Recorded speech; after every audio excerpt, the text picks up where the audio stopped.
It's strange, isn't it? How the more you crave something, the further it seems to slip from your grasp. You can feel it in your chest, the ache, the reaching. Like water through fingers, the tighter you try to hold it, the faster it disappears. You wait for the message that never comes. You hope to be seen, only to feel more invisible. It's not because you're unworthy. It's not punishment. It's the echo of the signal you're unknowingly sending into the world. I don't have. I need. I am not enough. Even when your face is calm, when your smile says, I'm fine, your energy betrays you. There's a frequency underneath the words. One the world responds to far more than your voice. You don't draw life to you with what you think. You draw it with what you are. And when what you are is anxious, desperate, clinging, the very things you reach for start to move away. Not because they dislike you, but because your energy whispers, I'm not whole without this. And the universe listens closely. It's not about desire. It's about the energy behind it, the posture of your soul. You can desire deeply without chasing. You can dream fiercely without clinging. But only when you stop seeking like a beggar, stop grasping like something's missing. Only then do you return to your center. And that center, that place of stillness, is where you no longer try to attract anything. You simply radiate. And what's meant for you, drawn to your light, finds you on its own. There are people who walk into a room and instantly change it. They don't speak. They don't show off. But something shifts. Everyone feels it. And there are others who do everything right. Smile, speak politely, dress well, and still something feels heavy. Office. That's not charisma. That's frequency. That's the energy field. It doesn't lie. You don't have to hear it to be moved by it. Just like music played so low you don't notice it until the room changes. Carl Jung may not have used today's spiritual vocabulary, but he understood this deeply. He knew consciousness was more than thoughts. He saw it as a living field, shaped by both the parts of us we see and the parts we've buried. And when your actions come from a place of fear, from a sense of not being enough, your unconscious mind steps in. It projects.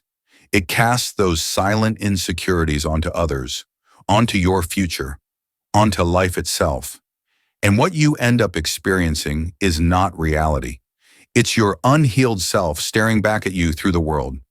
Think about love. When you seek it because you fear being alone, what you really chase isn't connection. It's escape. You try to outrun the shadow that whispers, you are not whole. And so you don't draw love that heals.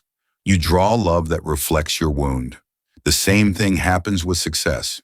If your fire comes from the belief that you are nothing without a title, without recognition, then every win feels like a temporary fix, not fulfillment.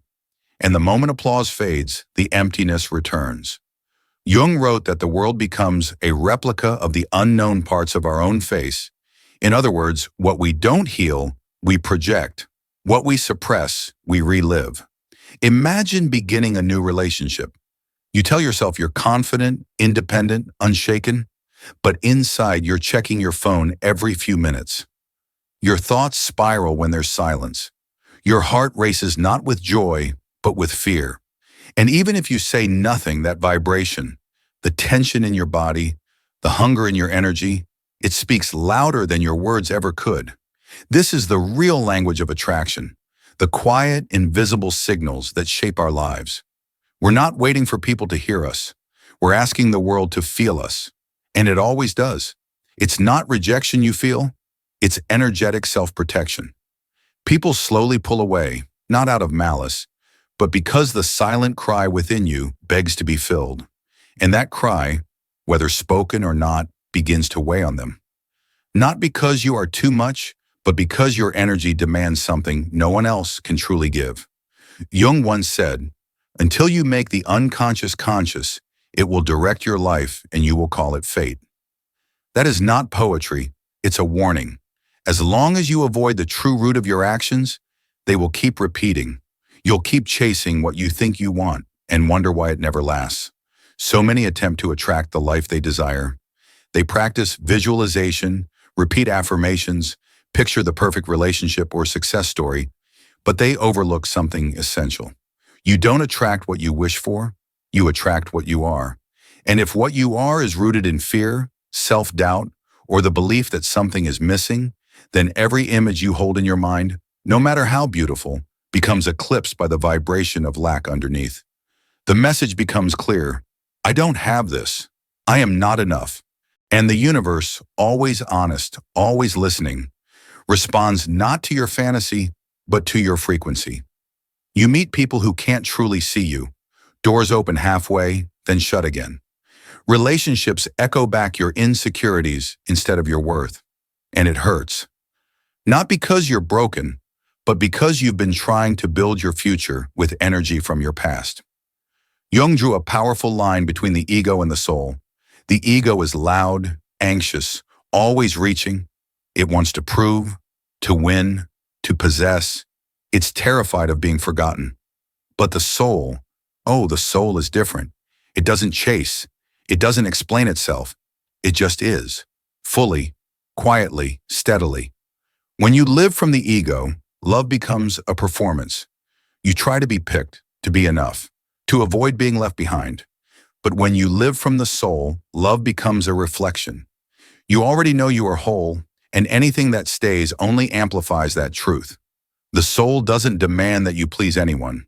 It demands you stop betraying yourself, that you stop shrinking to fit someone else's dream, that you stop clinging to people or outcomes as a proof of your worth. Vibrations born of lack aren't just energetic, they are emotional echoes. They are the voice of the younger version of you still waiting to hear someone say, "You matter.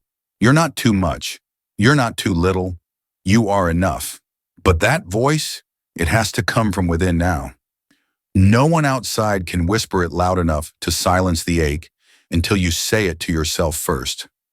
Jung said, "Who looks outside dreams, who looks inside awakens." That awakening doesn't come from force. It comes from shifting your energy, from begging to presence, from waiting to walking, from gripping to letting go. When your frequency changes, everything begins to align. Not because you finally earned it, but because you finally embodied it. You don't need to chase anymore. What is yours will come not because you convinced it, but because you become the person it belongs to. That is the deepest truth Jung left behind. You are not attracting your thoughts. You are attracting your being. And as long as that being is still haunted by lack, fear, or the desperate urge to be seen, the world will show you reflections of those shadows. Carla learned this the hard way. She was intelligent, independent, emotionally aware.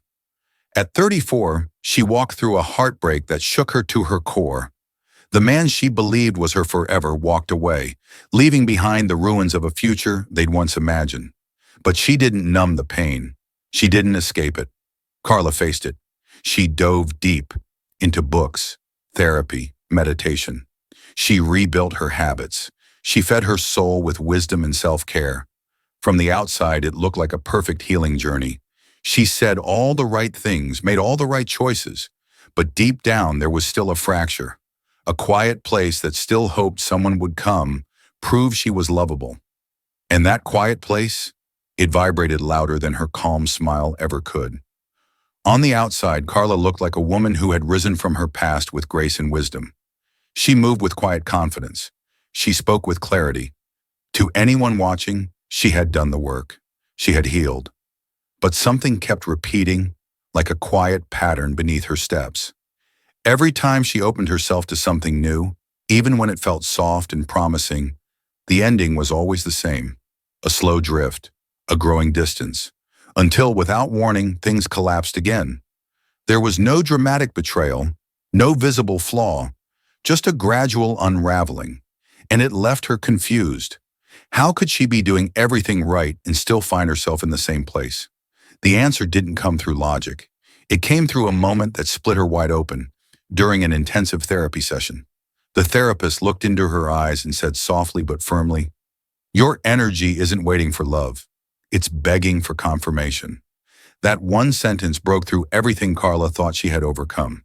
It showed her what none of the books, none of the meditations, none of the rituals had revealed. She hadn't truly let go. She had simply shifted her strategy, All the growth, all the self-care, it hadn't been rooted in presence. It had been a quiet performance. Not to prove her strength to the world, but to finally make someone stay. She wasn't waiting for love. She was waiting for a rescuer. Someone who would arrive and undo the story she'd carried since her first heartbreak. The story that she wasn't enough. She had stepped into new connections not as herself, but as a hope. A quiet plea. Maybe this one will show me I'm lovable. But love born from the hunger to be saved doesn't feel like love. It feels like weight. And that weight, no matter how hidden, is felt. Not through words, through vibration, through tension, through the invisible asking. Jung said, "We do not become enlightened by imagining figures of light, but by making the darkness conscious." Carla's darkness was not her past, not her ex, not the pain of the breakup.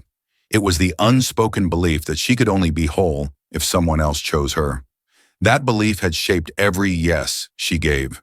It had powered every effort disguised as self-love. Because what she was really saying underneath it all was, I'll love myself when someone else shows me I'm worth it. But energy doesn't bend to effort. It only reflects truth. And the universe responds not to how hard you try, but to what you are deep down, beneath the calm tone, beneath a confident smile. Carla had been sending out a signal, one of quiet desperation, one that said, I need to be loved to believe in myself. And that signal kept bringing her lessons, not love, because what she needed wasn't a partner. It was a reckoning with herself. The moment she stopped chasing confirmation, everything began to shift. Not because she worked harder, but because her core finally began to soften. She didn't change her behavior to get different results. She began watching herself more gently. When she caught her mind drifting into expectations, she didn't scold herself. She asked, am I really loving this person, or am I waiting for them to confirm that I am enough? That question became her compass. Her healing wasn't about doing less. It was about becoming more whole, not loving slower, but loving clearer. Not hiding her hopes, but holding them from fullness, not from lack. From that place, the begging stopped. The chasing stopped. The unspoken cry for validation fell silent. She had chosen herself. And when you choose yourself fully, the world is no longer a place you need to earn your place in. It becomes a canvas, a mirror, a space to breathe, share, and simply be. No longer proving, no longer performing, just living. As Jung wrote in Memories, Dreams, Reflections, the most terrifying thing is not to be rejected.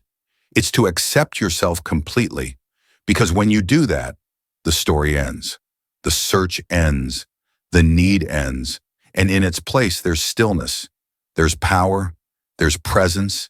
And suddenly all the things you thought you needed to chase begin to find you instead. Not because you've unlocked some secret, but because you've finally stopped standing in your own way. That shift didn't just change Carla's relationships, it changed her life. Because once you stop reaching outward for your worth, you start seeing the mechanism inside, the real engine behind your patterns. Behind every repeated disappointment, every loop of connection and loss is a frequency, a signature, the part of you that keeps broadcasting a story you didn't even know you were still telling. Jung saw this as the distinction between desire from the ego and a call from the self. The ego craves because it feels empty. It reaches, grasps, builds expectations, sets conditions. But when those desires are born from the ego, they don't call love. They summon the shadow, the wounded, hidden parts of you that you haven't fully made peace with, the parts you've buried but that still steer your energy. And the truth is, they don't disappear just because you start thinking positively. They don't go quiet just because you've said the right affirmations. In fact, the more you push them down, the more they color everything around you. Every gesture, every word, every interaction, until you stop, turn inward, and finally face them. That's when real transformation begins. The more you mold yourself into what you think you should be, the further you drift from who you truly are.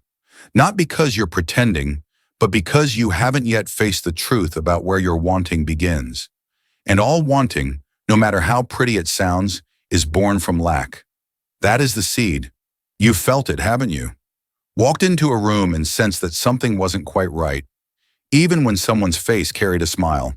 You've heard people say, "I've moved on," yet the heaviness still hung around them like fog. That's not intuition, it's energy. It's the silent language of the soul, and it never lies. It's not magic. It's not mysticism. It's the invisible echo of the inner world, vibrating through the body, through the tone of the voice, through the stillness between words. Carl Jung saw this clearly. He said consciousness isn't just what we say or think, it's the emotional images we carry. And those images don't sit still. They project. They seep through the cracks. They tell the world who we are even when our words say something else. The psyche, Jung believed, expresses itself through symbols, through unspoken imagery charged with emotional weight. And these internal images build our frequency. Not just thoughts, not just beliefs. The entire history of how we've held pain or buried it becomes part of what we emit. Like a radio signal, we're not even aware we're broadcasting. So when you say, "I'm okay," but something in you trembles. When you insist, "I've let go," but your heart still flinches at their name. The truth isn't in your words. It's in the frequency you carry. That's the energy people feel, and they respond to it. They don't know why they feel heavy around you. They just do. They don't know why they hesitate to open their heart. They just sense something is off. Because energy does not ask for permission to speak, it simply does. The real danger comes when the ego, afraid of being seen as weak, masks that fear with noble labels. "I'm just trying. I'm in love. I'm being patient." But beneath those words, there is still control, still fear, still a shadow needing to be seen. And Jung warned us, accepting our shadow is not a spiritual luxury. It's a moral obligation. Because ignoring it doesn't make it disappear. It only drives it deeper, where it quietly takes the wheel of your life. The journey back to wholeness is not about self-improvement. It's not about becoming more likable or more powerful or more impressive. That's the ego's mission. But individuation, the path Jung spoke of, is about something far more raw and sacred. It's about reclaiming every part of you. The radiant parts, yes, but also the broken ones. The parts you've buried, denied, or tried to escape. You don't become better, you become whole. And when that happens, when you live from that center, everything changes. You no longer need to convince. You no longer need to grasp or plead or seduce the world into seeing you. Your very presence becomes the statement. You stop sending the signal, "Come close so I can feel complete," and start radiating the quiet knowing, "I am already whole. Whether you stay or go, I remain enough." This is not detachment. It's not apathy. It's the fullness of self, the energy that no longer needs to take because it is already overflowing. Ask yourself gently, what is the true signal I'm sending? Am I living from my center, or am I unconsciously asking the world to fill a silence I'm afraid to sit with? That question is not a judgment. It's an invitation to shift, to soften, to return. Because what draws people to you isn't your effort. It isn't the mask of confidence or the curated image. It's your field. It's the feeling they get just being near you. And if that feeling comes from a space of inner emptiness, you will keep meeting people who mirror your wound, not to hurt you, but to wake you up, to show you the exact places that still ache for healing. Jung saw the self as both the center and the whole circle, the light and the dark, the seen and unseen. And when you live from that place, you are no longer looking for someone to complete the story. You are writing it from within. The self is not just the calm center where you feel steady. It is the entire landscape of your being. It holds both your clarity and your chaos, your peace and your wounds, your light and your darkness. So when you wonder why you keep falling into the same cycles, why you meet the same type of person over and over, why you feel unseen even when you're doing everything right, maybe the answer isn't in how much you've tried or how much you've grown. Maybe it's in the frequency you're still carrying, the one underneath all the effort, the one that speaks louder than words. Because until you turn inward, not to correct yourself, not to be better, but to finally accept everything that lives inside you, you remain divided. And in that division, your energy sends out mixed signals. But once you begin to integrate every piece of who you are, every fear, every memory, every unmet longing, you step into what Jung called the wholeness of the self, a wholeness that doesn't beg to be chosen because it already knows it belongs. That's the moment your energy shifts, not because you forced it to, but because truth doesn't ask to be broadcast. It radiates on its own.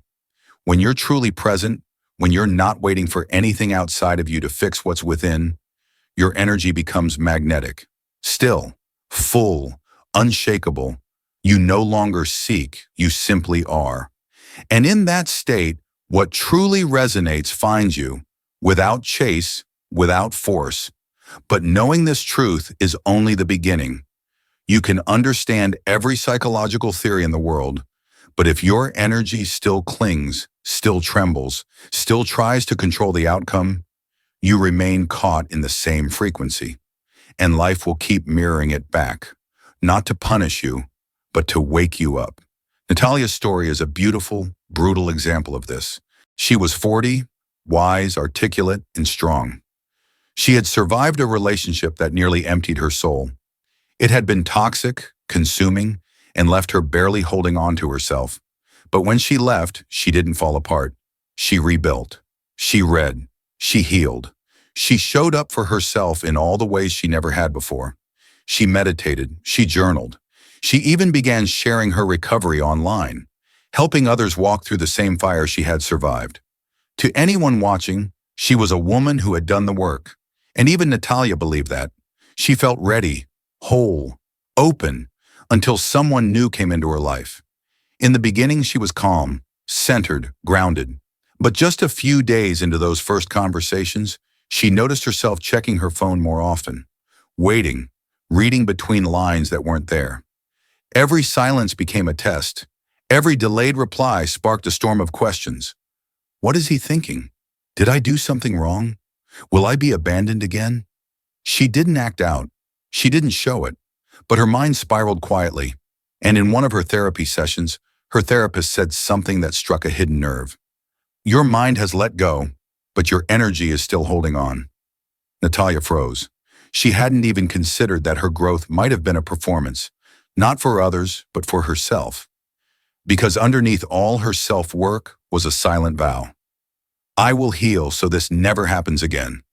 Her practices had been sincere, but they were still rooted in fear.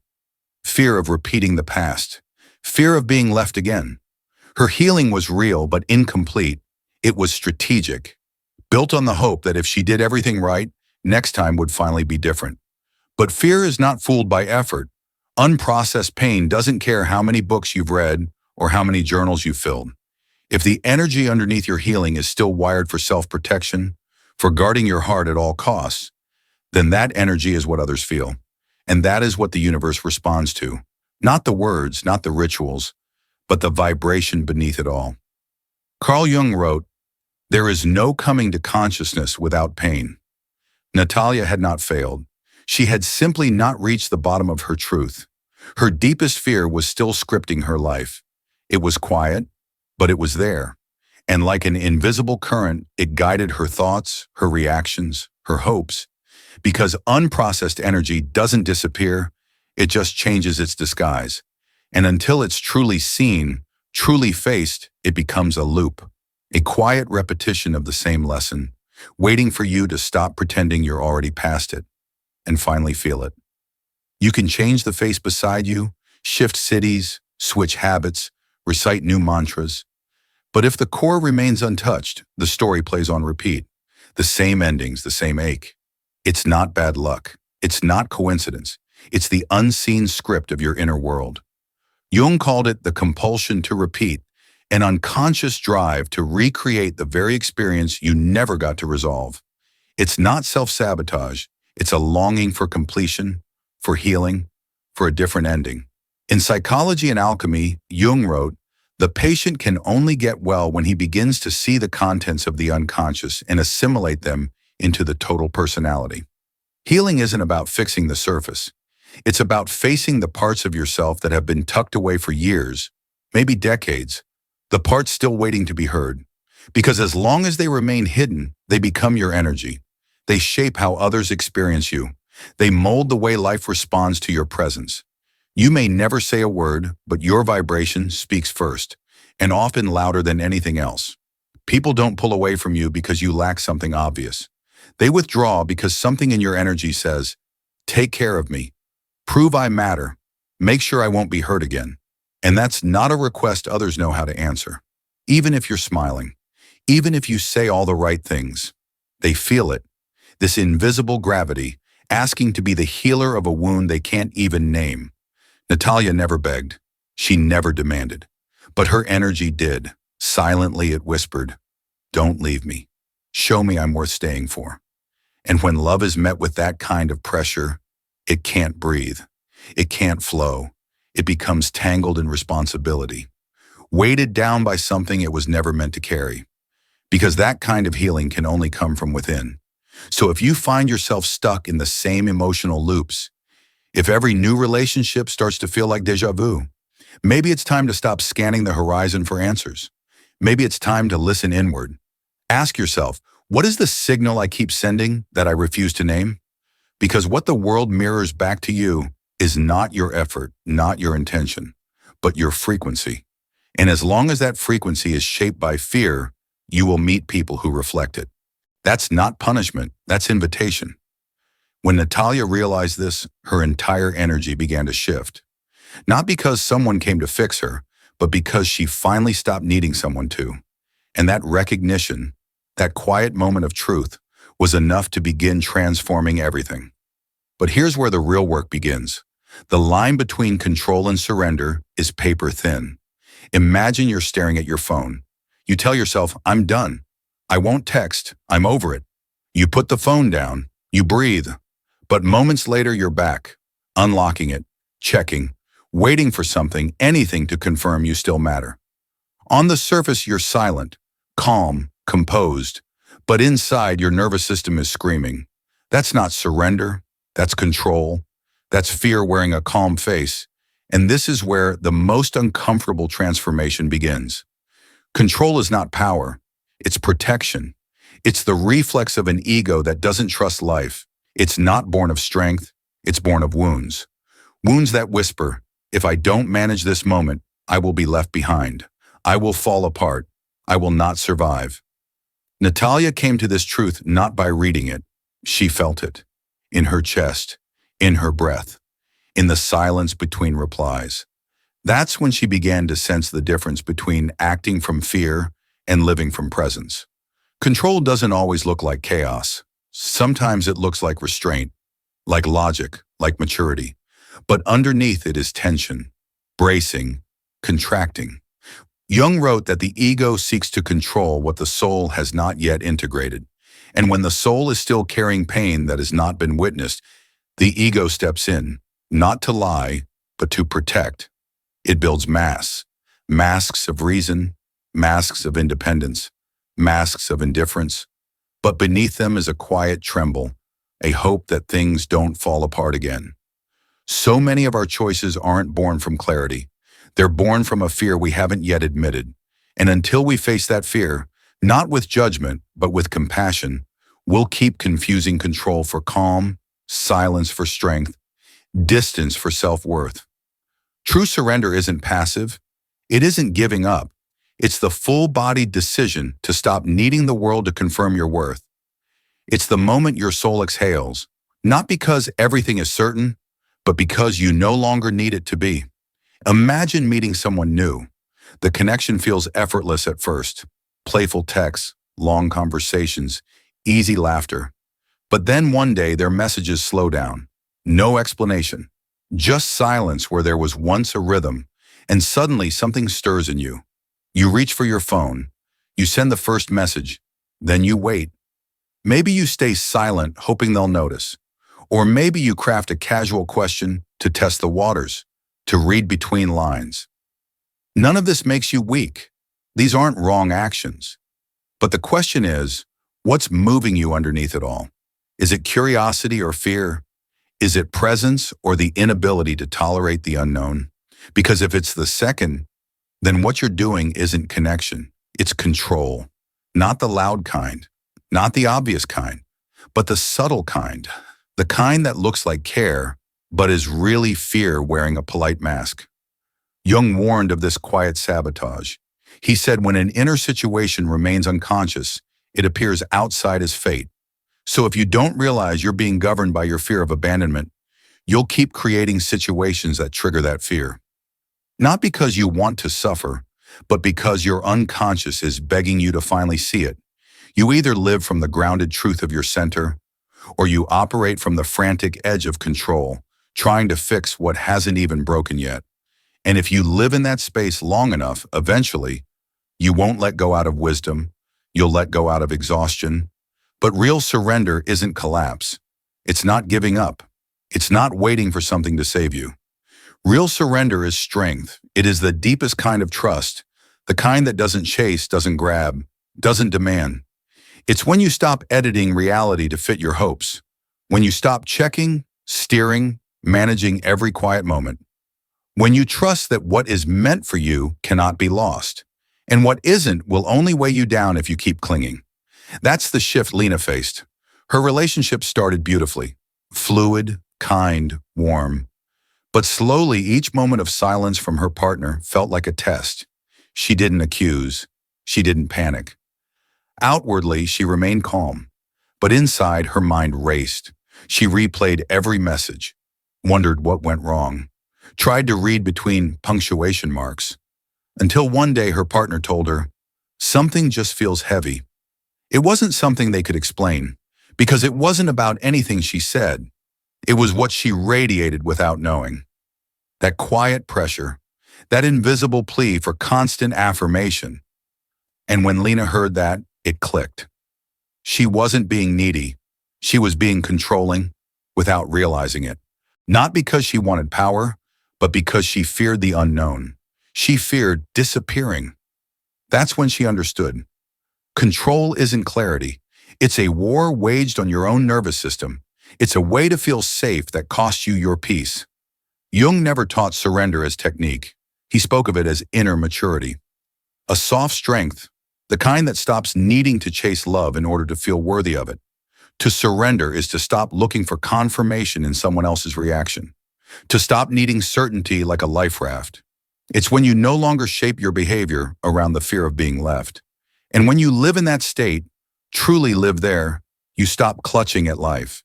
You allow it to move toward you. And what comes, stays. Not because you manipulated it, but because your presence no longer pushed it away.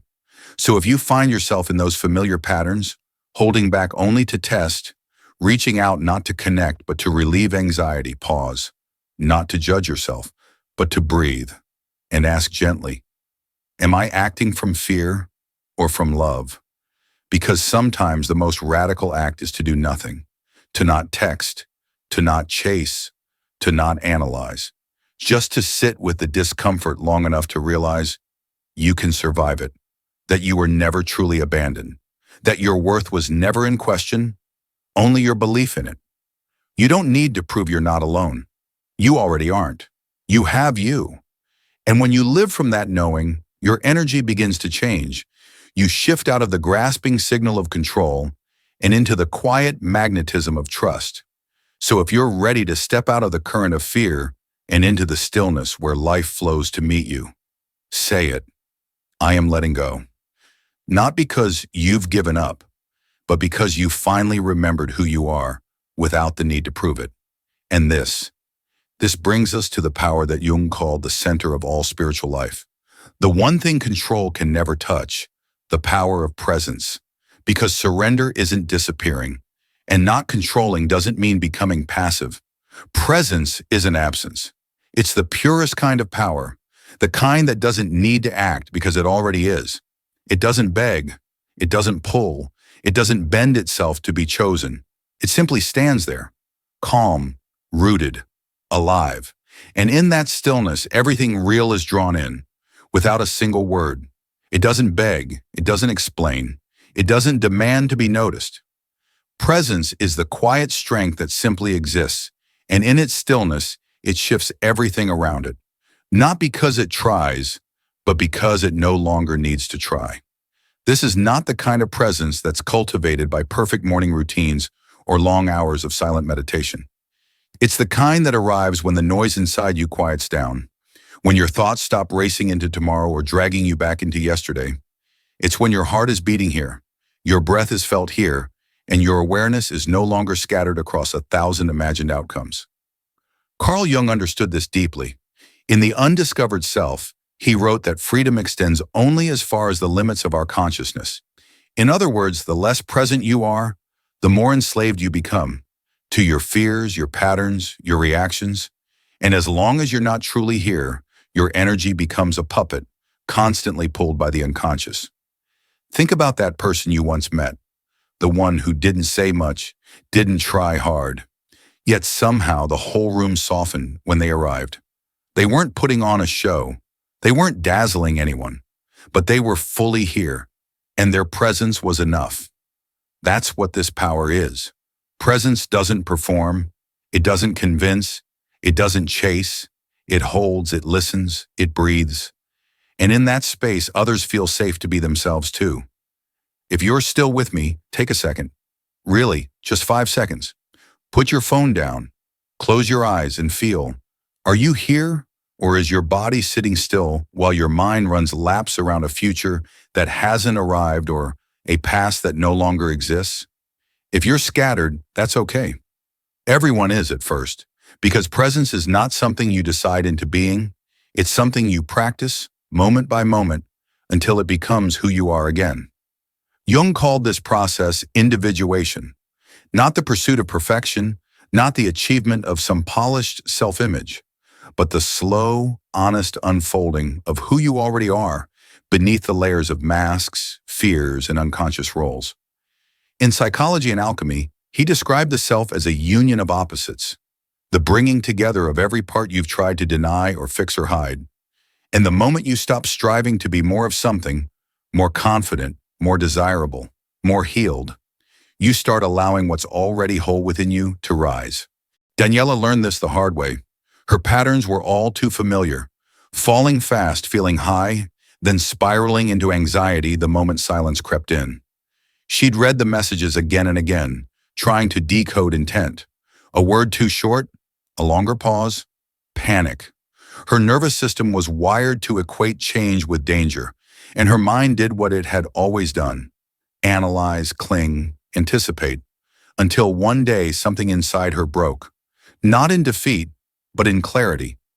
She made a quiet decision, not to give up on love, but to give up on the chase. She called it a decision of radical stillness. She didn't retreat. She didn't close her heart. She simply stopped reacting. She began waking up each day and choosing not to interpret, not to chase, not to control. She practiced presence, not to feel better, but to feel real. Her body, her breath, her beating heart, the sunlight in the room, the quiet around her. That was enough. And slowly her energy changed. The old turmoil no longer gripped her when a reply didn't come. Her self-worth no longer swung with every interaction. And when people came into her life, they felt different, more grounded, more open, more whole.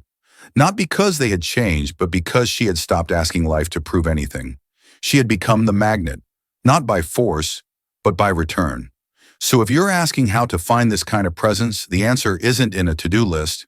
It's not a program or a ritual. It's simpler, quieter. It's about letting go of the need to become anything. It's about unlearning the belief that you're not already enough.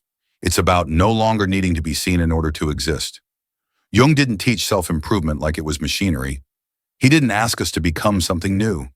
He asked us to become what we are, the self that has always been there, buried under noise, expectation, and fear.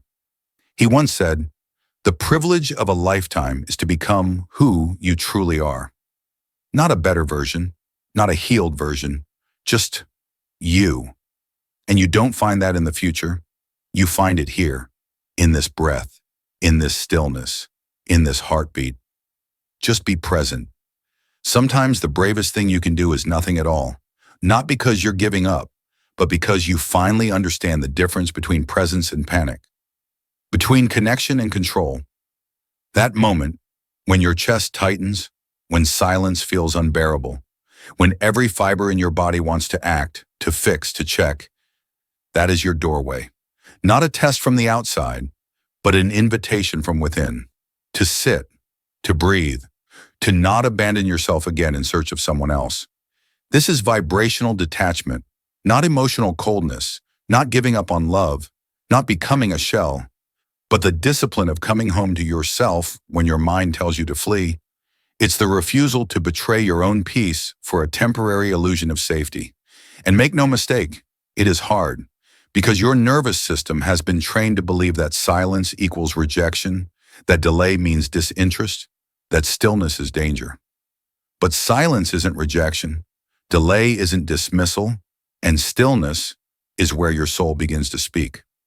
Carl Jung warned us that when a psychological complex is activated, we are no longer ourselves. We're being run by an autonomous part of the psyche, a wounded echo, reacting from pain, from fear, from an old script that never got rewritten. And it speaks through urgency, through that irresistible need to just check, to ask, to poke, to prove. And every time you follow it without awareness, you reinforce that vibration of lack. A vibration that says, I am not whole without your reply. I am not safe without your attention. I am not enough unless I feel you close. But when you pause, just for 3 minutes, and let the restlessness pass through your body like a wave without acting on it, you begin something radical. You begin to shift your frequency, not by pretending to be indifferent, but by remembering your power, by realizing that your value is not in how fast someone responds, but in how deeply you stay with yourself when they don't. Vibrational detachment isn't absence. It's rooted presence. It's holding space for the discomfort without letting it hijack your truth. It's whispering to your own nervous system, we're okay even now, even without a reply, even in the not knowing, because you are not your anxiety. You are not your longing. You are not your fear. You are the awareness beneath them. And that part of you, it needs no validation. It doesn't beg. It doesn't chase. It doesn't crumble in uncertainty. It breathes, it waits, it listens. It watches the urge rise and fall and rise again. And slowly it learns not to move. Not until movement comes from clarity, not craving, from peace, not panic, from soul, not shadow. So the next time the silence scares you, the next time the phone screen feels like a battlefield, remember, the real conversation is happening inside you, between the part that wants to escape and the part that's learning how to stay. And if you can stay, really stay, then one day without effort, your energy will no longer say, choose me. It will say, I have chosen myself. And in that moment, you will no longer seek confirmation from others, because you've already remembered who you are. Sometimes the deepest shift begins not with an action, but with a breath taken in silence. No screen, no noise, no performance. Just you and the pulse of your own presence. In that stillness, say it, not as a trick, not as an affirmation, but as a quiet revolution echoing through your nervous system. I do not chase. I do not cling. I am present. At first, it may feel like a lie. You might feel every cell of your body scream to check, to fix, to act. But stay, because presence isn't something you have to believe in. It's something you return to, bit by bit, breath by breath, until your body remembers how it feels to be whole. Not because someone answered, not because you were chosen, but because you stayed with yourself through the storm. And when the mind returns to the old longing, how can I be loved? Flip the question gently and ask, which part of me still doubts that I already am? That is not weakness, that's the gateway. Jung told us, until you make the unconscious conscious, it will direct your life and you will call it fate. Most of us don't chase people. We chase healing through people. We beg not for love, but for proof that we are enough. And this is where vibrational detachment becomes sacred. When you stop trying to do better and begin daring to see deeper. Because when you finally stop chasing, not just in your behavior, but in your energy, something incredible unfolds. You begin to become what you once believed was missing. You no longer emit the vibration of please see me, please stay, please choose me. You no longer operate through fear disguised as politeness. You no longer ask someone else to reflect your worth. You become it, not loudly, not forcefully, but unmistakably. Because real magnetism has nothing to do with being loud. It has nothing to do with looking perfect. It's in the energy of someone who is so centered in themselves that they have nothing to prove. And that field, that steady, rooted presence, is impossible to fake and impossible to resist. So no, you don't need to be more. You don't need to say the right thing, post the right photo, or wait by the phone. You only need to come home to the part of you that never needed chasing, only listening. Let your stillness be louder than your longing.